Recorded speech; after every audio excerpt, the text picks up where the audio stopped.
What is up there everyone, it's the guy in the Gamertech here, and today I wanted to give some advice because since gaming ever became popular on YouTube, one thing people have always looked for is tip videos. How to improve your aim, how to get better at this game, how to get better at that game, how to improve your kill death, how to get nukes, and all of these guides on how to improve at various video games.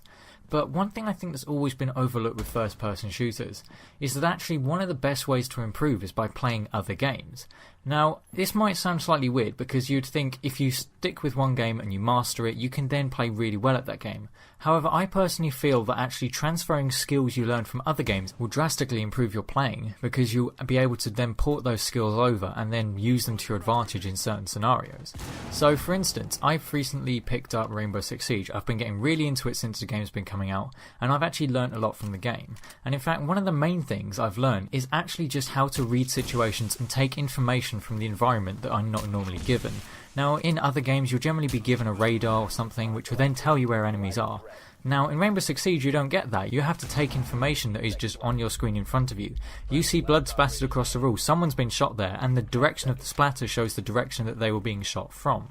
Also, if you see your teammates shooting through a doorway, unless they have a random beef with a picture that's been put on the wall, or maybe the MDF that the walls are made of is just completely not up to their standard, there should be an enemy in that direction. That gives you the information that you can either decide to challenge that from another angle, or you can back off and fall back to the objective. And understanding this, it actually will help you in other games. For instance, this particular clip in Call of Duty, I'm just playing on mission and I'm using like machine gun. Now, playing aggressively puts me at a complete disadvantage, which means that actually I'm massively out of position to where I should be. I completely give myself away when I find the first enemy, and it actually puts me straight on the back foot. I have to back off, but fortunately one of my teammates takes out that enemy. I then sneak up and manage to take out a couple of people from their initial spawn. Now, where their teammates fail is that they all start running towards me. They think I'm camping in their spawn, so they just immediately start running to try and kill me and try and get that quick payback. But I'm aware of this. I can see that they're all coming towards me. Fortunately, my teammates call in UAV, so I can see where the enemies are coming from. And then, unfortunately for them, they decide to challenge me one by one. So all I need to do is keep constantly repositioning and finding new angles to attack them from, because then when they round the corner, they don't know where I am, and it means I have the advantage every time, and it gives me a very quick Reaper. Along with the constant repositioning, also just looking at where my teammates were shooting from and then also dying from also gave me immense amounts of information as to where the enemies were coming from. If my teammate's shooting down the corridor, I can tell enemies are coming from that direction. If they die, I can always see where the tracers from their bullets are coming from, and that will tell me exactly where to look for the enemies. And it also gives me a quick heads up on where I need to position myself. If I see bullets are coming from the right, I ideally want to make sure that I'm at a position which they are going to check last. Now that is obviously going to be very difficult. You're kind of having to guess how the enemies are playing the game. But at least learning how to take this information in has definitely helped improve my game. And by transferring that skill from Rainbow Six Siege, it has then allowed me to play a lot better in other games. Battlefield has been another series of games which I've learned a lot from playing. In Battlefield 1, you are at a disadvantage from having reload syndrome, and this is a problem I've had since I started playing first person shooters. I just shoot a couple of bullets, oh I need to have as many bullets as possible, I'm going to reload. You know, you've got those moments where you have 199 out of 200 machine gun bullets and it's cover me, I'm reloading!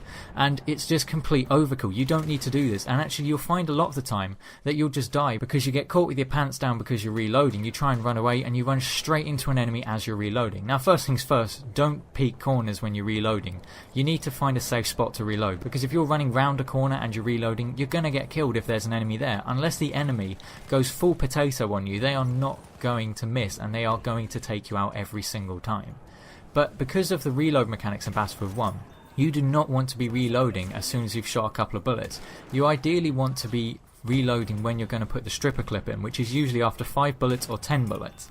Now this has actually helped me just cure myself of reload syndrome, because it's tactically advantageous for me to use up more bullets because I'll reload slightly quicker if I time it correctly.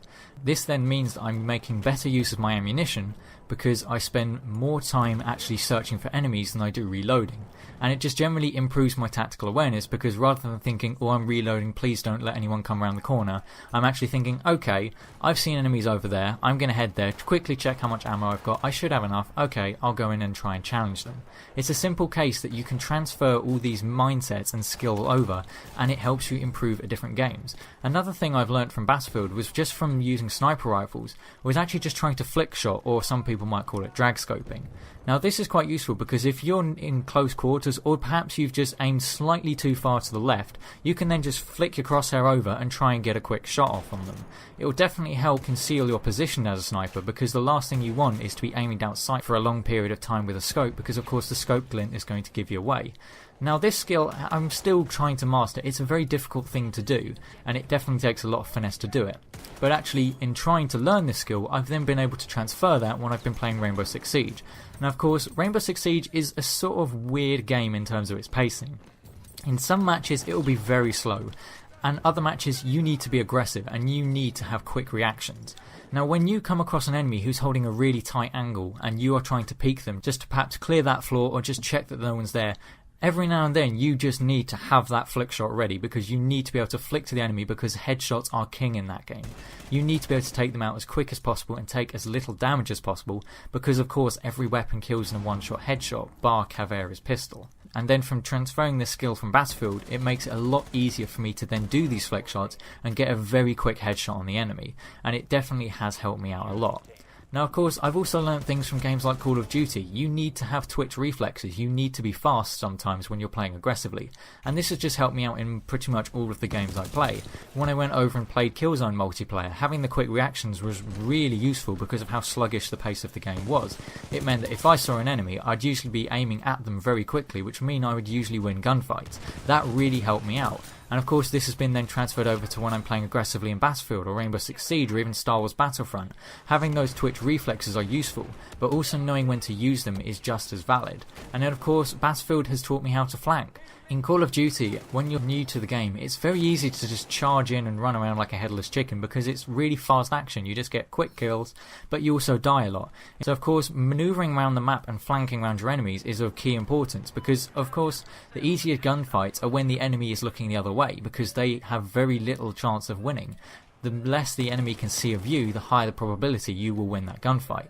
Then when I had to start playing Rainbow Six Siege, of course you do need to defend and attack the objectives, but you don't always want to go from the obvious places. You want to try and get around the enemies. However, it's not so easy, because although there is destruction, it's somewhat constrained. You still can only stay in that area of the one building, so you have to know the map very well.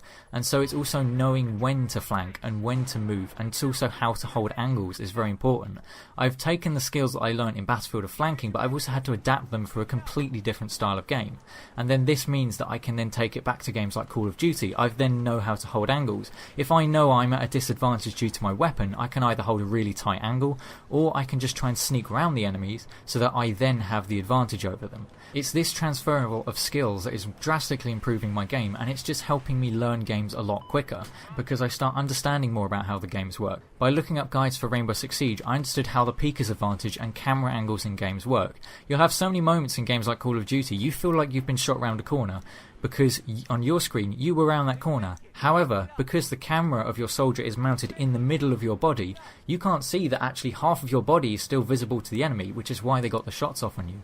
It's definitely helped me think clearer when I'm playing the game. I'll get less angry at it because I realise, no, that wasn't the game screwing me over, that was a simple game mechanic that I unfortunately didn't take into account.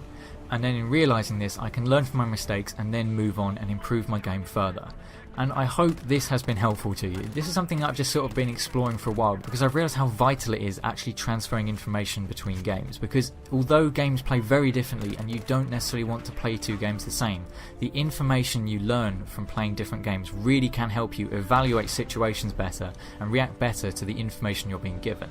But I do hope you've enjoyed the video. This has been the guy from the Gamertag, and I'll see you on another video.